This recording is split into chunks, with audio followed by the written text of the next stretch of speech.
before speaking to you, or a classic Mini that rattles, vibrates and cheerfully wobbles its way down the road, like a dog too excited for its own legs. Modern cars glide, old cars live. Modern cars feel like they were designed by committees. Old cars feel like they were dreamt up by slightly mad geniuses with drafting pencils and questionable haircuts. 2. Old cars demand your attention and reward it. Modern cars want you relaxed, distracted, and effectively irrelevant. Most will brake for you, steer for you, and judge you silently through lane assist cameras. Drive something like an old BMW E30, however, and you are suddenly awake. You are listening. You're paying attention to the idle, the feel of the steering, the smell of, is that petrol? Should it smell like petrol?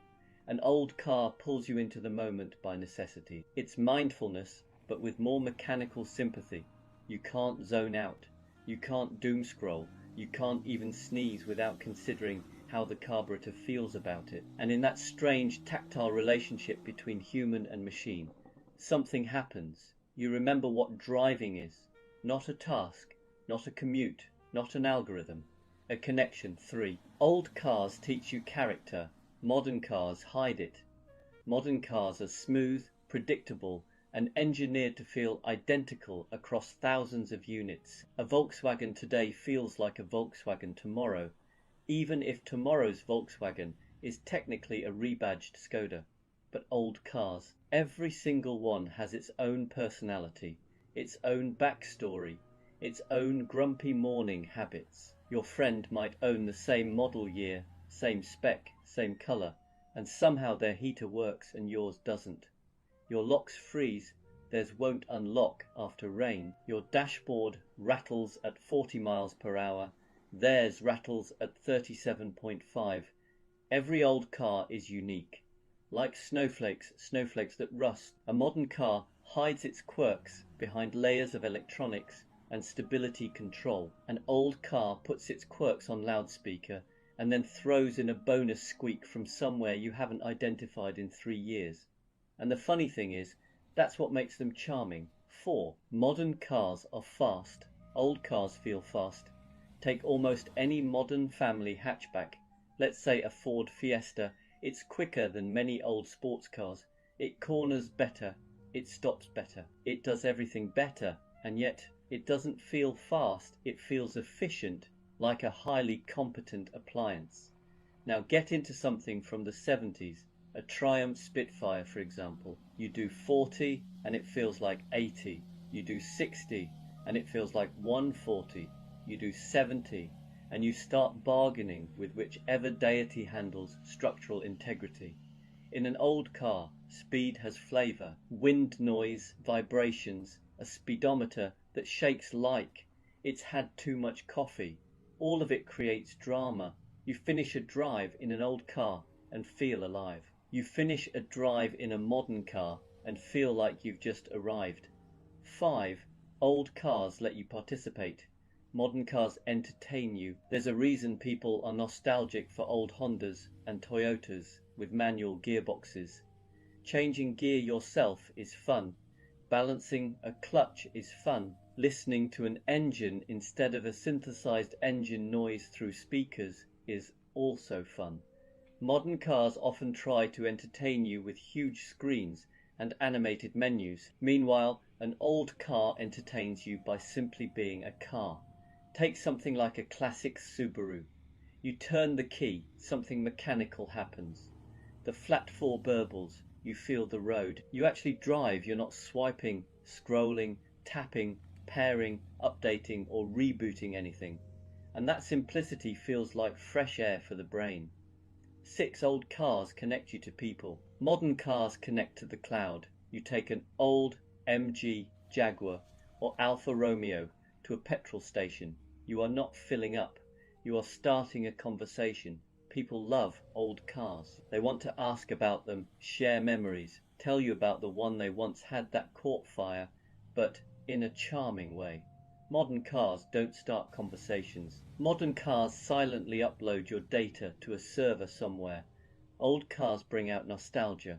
Modern cars bring out update notifications. It's not the same energy. 7. Finally, old cars remind you that joy doesn't need perfection. Modern cars are nearly flawless. Quiet, smooth, efficient, predictable. Old cars are none of those things. And that's exactly why they make us smile. A slightly faded paint job, a bit of patina, a carb that needs persuading on cold mornings, a heater that has 2 settings, sauna and Arctic. These things aren't flaws, they're personality traits. You don't love an old car despite its imperfections. You love it because of them. They remind you of a simple, liberating truth. You don't need everything to be perfect to enjoy it. Sometimes the best things in life are the ones that wobble, leak, squeak, and surprise you, but still carry you home with a grin on your face. So yes, modern cars may have efficiency, safety, technology, and comfort. But old cars have heart. And sometimes heart is better than horsepower screens or software. And that's why, yes really, they're better. Every creak, every vibration, every quirk, it all adds up to something modern cars can't replicate. A driving experience that feels alive.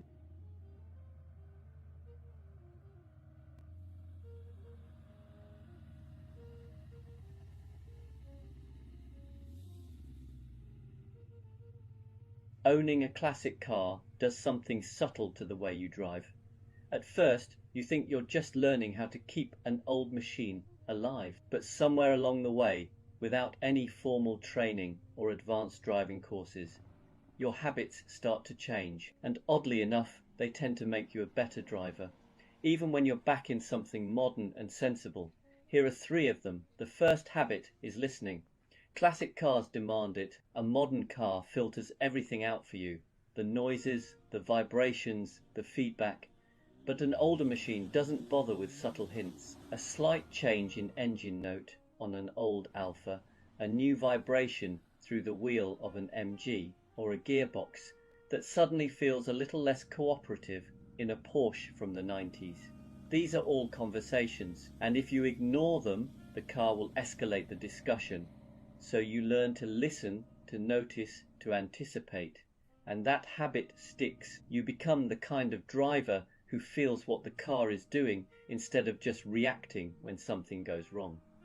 The second habit is looking further ahead. Classic brakes are, how shall we put this, optimistic. Whether you're in an early Jaguar, a Triumph with a personality, or anything Italian that prefers enthusiasm over urgency, you very quickly learn that last-second decisions are a terrible idea. You start reading the road earlier, you spot traffic building long before it becomes a problem.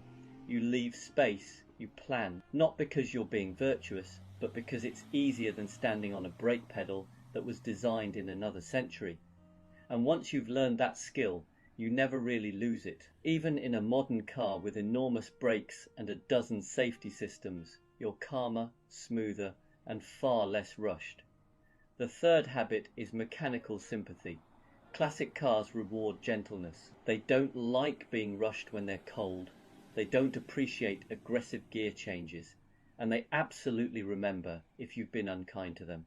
So you adapt, you warm things up properly, you shift more smoothly, you drive with intention rather than impatience. Whether it's a softly sprung French saloon, a slightly grumpy British roadster, or an air-cooled Porsche that prefers things done just so, you learn that respect goes a long way. And here's the interesting part, that mindset transfers.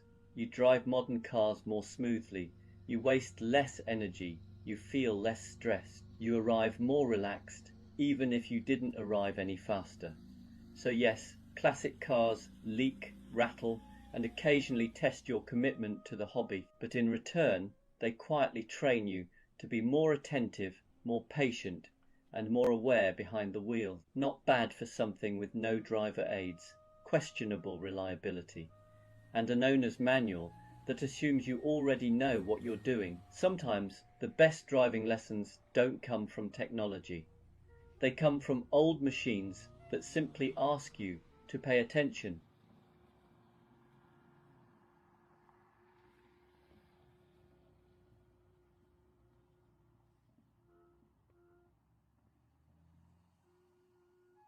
If you're thinking about your next car, you've probably been told to be sensible, something efficient, something reliable, something that pairs nicely with a spreadsheet. But there's a quiet, rebellious alternative. One that smells faintly of petrol, makes interesting noises, and occasionally asks for patience instead of blind faith. An old and interesting car. And here are 3 reasons why it might be the best decision you'll ever justify to your friends. Reason 1. Old cars have personality. Modern cars are very good, almost suspiciously good. They start every time, isolate you from the outside world, and politely beep if you look like you're having a thought of your own. An older car doesn't do that. It communicates differently. A classic Alfa will tell you how it's feeling through the steering wheel. An MG might rise up theatrically before it's ready to leave. A classic Rolls-Royce won't just go around a corner, it will discuss it with you first. You don't just drive these cars, you negotiate with them, and somehow that makes every journey more memorable. Reason 2. Old cars make ordinary moments feel special. A trip to the shops in a modern car is an administrative task. In something older, it becomes an event. You park a classic Mini or an old Mercedes, and suddenly strangers want to talk to you. People smile. Someone tells you they had one, just like that in 1988, and regrets selling it every day since. Old cars turn errands into stories. They slow you down just enough to notice where you are, what you're doing, and why you bothered leaving the house in the first place. Reason 3. Old cars teach you useful life skills, patience, listening, improvisation, carrying a small but emotionally significant collection of tools. An old Volkswagen or Alfa doesn't break to punish you. It breaks to teach you humility. It encourages you to understand how things work, or at least to develop a healthy relationship with your local mechanic. More importantly, old cars cure you of the illusion that everything should be instant and perfect. They remind you that progress isn't always about speed. Sometimes it's about connection. Now, are old cars practical? Not always. Are they efficient? Rarely. Will they test your optimism at inconvenient moments? Absolutely. But they give you something modern cars can't: a sense of involvement. A feeling that you're part of the process, not just cargo being moved from one place to another. So if you're choosing your next car, maybe don't ask what's fastest, newest, or most sensible. Ask what will make you smile on a quiet road. What will turn a normal day into a small adventure? What will still be interesting long after the novelty wears off? Because life is already efficient enough. Your car doesn't need to be.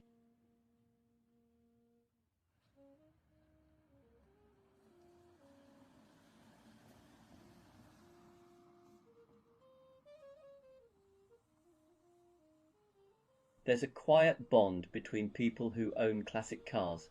You can spot it almost instantly. It's not about money or performance figures or even good taste, although we like to pretend it is. It's about shared experiences that make absolutely no sense to anyone else. And there are 3 in particular that only classic car owners truly understand. The first is this: the key turn moment. Modern cars start when you ask them to. Classic cars consider it. There's always a pause, a half second, where the engine thinks about its life choices. You turn the key in an old Alfa Romeo or a Triumph, and you listen, not casually, but with the focus of a bomb disposal expert. Is that a healthy crank? Is that a confident cough? Or is that the sound of today being one of those days? Every start is a small emotional journey, and when it fires into life, you feel a completely unreasonable sense of personal achievement. The second thing only classic car owners understand is the relationship you develop with smells and noises. A faint whiff of fuel in a Jaguar, that's character. A new rattle in an old Porsche, that's a conversation starter. You stop thinking in terms of is something wrong, and start thinking in terms of is this noise new, louder, or merely expressive. Your car becomes a living thing with moods, habits, and the occasional tantrum. You don't panic, you diagnose, you negotiate, and sometimes you just turn the radio up and promise to look at it later. And then there's the third thing, strangers. Classic cars turn you into a public service. Petrol stations become social events. Someone will always say, I used to have one of those, even when it's a Renault they very clearly never owned. People will tell you about their uncle's MG, their neighbour's Volvo, or the one that got away in 1987. You'll nod, smile and listen because you're part of a rolling museum now, whether you like it or not. What's funny is that none of this feels like a burden once you're in it. The quirks, the conversations, the unpredictability, they are the point. Classic car ownership isn't about perfection, it's about participation. You're involved, present and occasionally late. And that's why classic car owners understand something most people don't. The car isn't just getting you from A to B, it's giving you stories, moments and a slightly odd but deeply satisfying way of moving through the world. You don't just own a classic car, you enter into an agreement, and somehow, despite everything, you're always happy you did.